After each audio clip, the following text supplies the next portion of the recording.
ত্রিপুরা বার অ্যাসোসিয়েশনের যে election 2026-2028-এ nomination paper আজকে সাবমিট করার দ্বিতীয় দিন।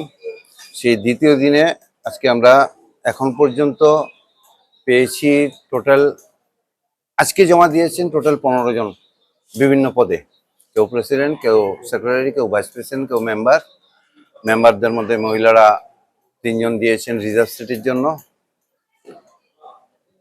এই নমিনেশন পেপার। এবং সেই হিসেবে যেহেতু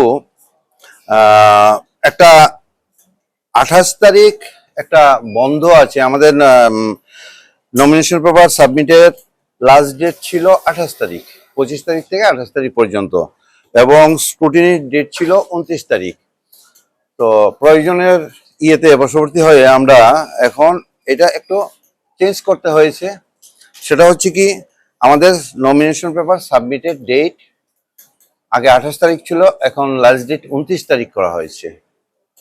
এবং স্ক্রুটিনির ডেট আগে 29 তারিখ ছিল, সেটাকে 30 তারিখ করা হয়েছে।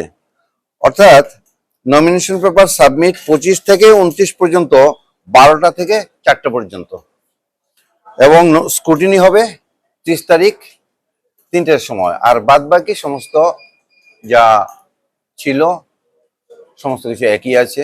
আমাদের 13 তারিখ জুন মাসের ভোট যথারীতি হবে। এবং আমি দেখছি যে নমিনেশন সাবমিট করার ক্ষেত্রে করার পর থেকেই সমস্ত বারে একটা অ্যাটমসফিয়ার, অর্থাৎ একটা আনন্দের অ্যাটমসফিয়ার, সবাই আনন্দিত হয়ে স্বতঃস্ফূর্তভাবে সবাই নমিনেশন পেপার সাবমিট করেছে, জানাকে আমরা সেটাই কামনা করি। আমরা, আমার সাথে এআরও আছেন 2 জন, রঞ্জন ভট্টাচার্য এবং পার্থ রঞ্জন সরকার।